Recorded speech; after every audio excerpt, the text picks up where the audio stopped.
So instead of going straight to the heart of it, you kind of warmed up by saying not one, not from two, not from three, which was actually probably overkill. You probably could have picked up the pace and said, not from just one or two examples, but from 6 examples. You just kind of like a nicer, more natural and rapid flow.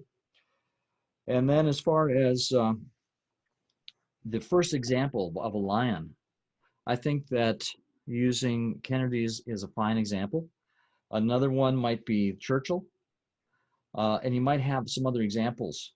But what you gave, when you talked about Kennedy at some length, it seemed more like a history lecture than it was about a leadership lecture. So I would, if I was doing it myself, I would probably give more examples of people who were acting like a lion and perhaps less of the historical aspects. And then as far as the elephants, you talked about the mothers, but you could also talk about the bull elephants, the fathers. That would be a good thing, so that men don't feel left out. As far as ants go, you said, as far as ants go, you said they don't need leaders. Well, this is all about leadership. So you don't want to say the ants don't need leaders, even though I agree with you, they don't. But the thing that they have that's so key is initiative. And so that's something that you might want to emphasize. And then also a lot of your message here revolved around how this can be useful for Toastmasters. But as far as your goal to become a qualified speaker, I would drop the Toastmasters references and talk more generally that could be applied to the general population. So that basically it's not a Toastmasters speech to Toastmasters audience, but a speech that can be given to anybody, anywhere, at any time. And then as far as the dog goes, I would recommend that you think about the Call of the Wild movie and Buck, the dog that was in that movie. Of course, it was a fanciful thing, but I like Buck because it's almost like buck up, buddy. Be tough, be a leader, take it on the chin if you have to, but come back each time.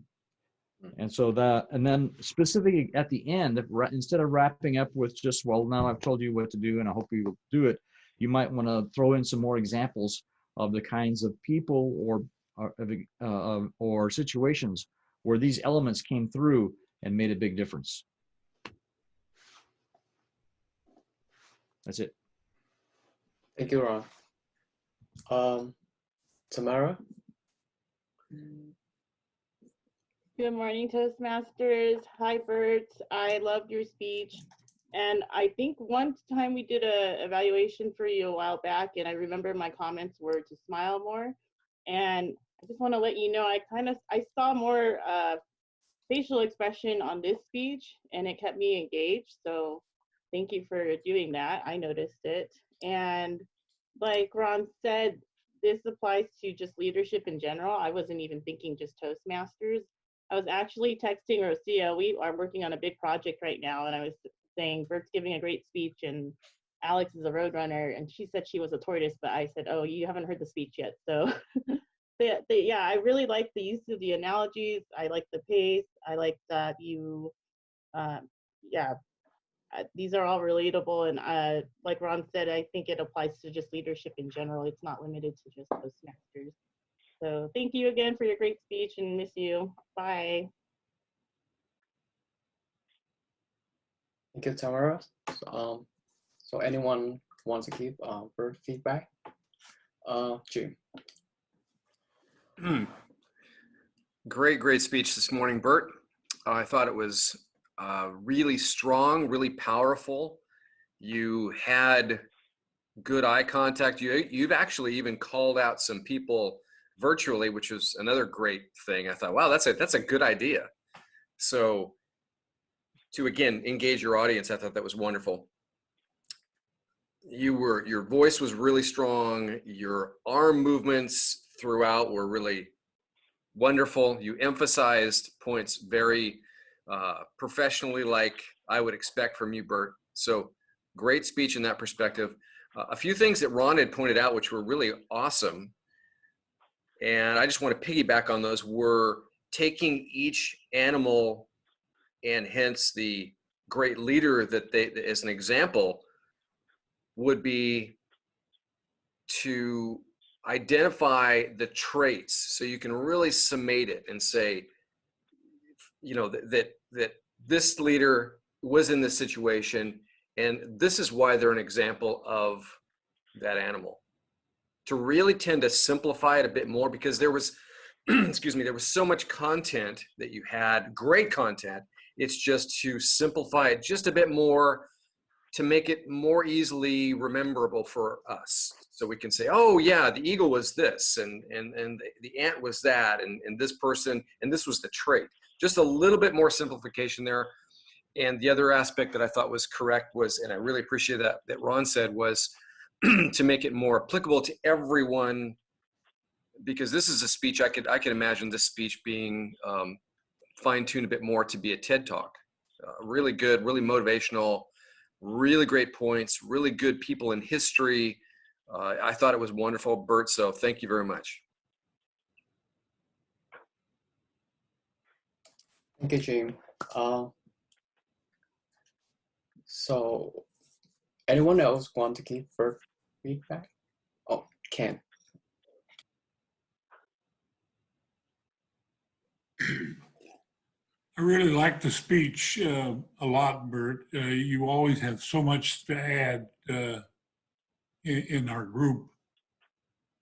And there was a lot of the delivery, the technical part of the speech that have already been talked about. And I think they were all, you know, good suggestions.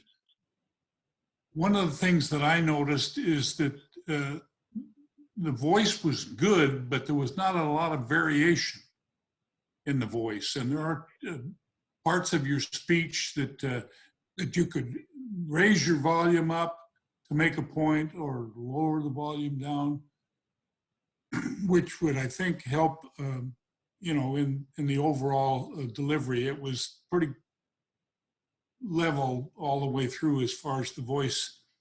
The other thing is, Marina? another thing I think, the opening and the close both were a little weak. I think when you start a speech, the first thing that you do is you just start out with a bang. You just jump on the stage and you just grab everybody's attention with a good, strong opening that makes everybody want to listen and pay attention. And it's the same with the close. Your close was a question. You kind of re-emphasized the points that you made about the animals, but I would have liked to have seen a little more dynamics in your close. But it was a great job. You definitely are a champion. You always have a good message and a good moral. And I want to thank you. Mm-hmm. Thank you, Ken. Elizabeth. All the you're good. comments. There we go. Can you hear me? Yes. Okay. I think all the feedback was excellent, and I hope, Bert, you'll be able to implement all of this into your speech. I also heard it last time, and I thought it was quite a bit better this time. And I would go with Ken and what he said. I think the conclusion, if you could, because there was one point where you were talking about, I believe it was a lion, and you said, you too can be a lion. And that caught me. And I think you need to have a little bit more in this presentation. I mean, we saw a picture of what animals are like and their positive qualities and everything. But when you're presenting this to people, okay, I want to know, so how do I pick up all these traits? How do I gather, you know, from what you've taught us about all these animals? But I want to know, how can I apply that to my life? So if in your conclusion, you could put a little bit about how do we develop these traits? What are the kinds of things that we need to, I don't know if you, I don't even know myself what the answer would be, but if you could add a little bit of something like that at the end so that they could take it home as a message that says, you know, I have some things that I can do so that I can work towards being this roaring of a lion, which we know we can gain from Toastmasters, right? People who are shy learn how to be able to speak in front and how to give a speech with confidence. So if you could add a little bit of that to your speech, I think that would make more of an impact at the end there, a personal call for impact, okay? That's it. Thank you, Elizabeth. Is there anyone else want to give feedback? Trevor? Bert, I wish I had more feedback to give to you. Overall, I thought it was an amazing speech. I think that the content that you had was amazing. I was incredibly interested in the topic, just from you even sending me your introduction.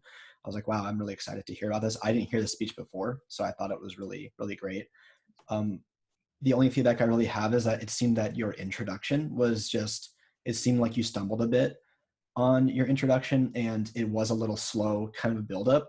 So I kind of thought of like a roller coaster, and I felt like we were at the bottom kind of waiting to start the ascend for a while. And towards the end, that's when I saw like your normal speaking style kind of come out, like very passionate, very you know, the way you normally speak. So I think maybe just focusing on, I think Ken had similar feedback where getting your introduction to be more powerful and really getting that solidified. And then I think the rest of it was really great. And then as well as a lot of other Toastmasters here said, just your vocal variety.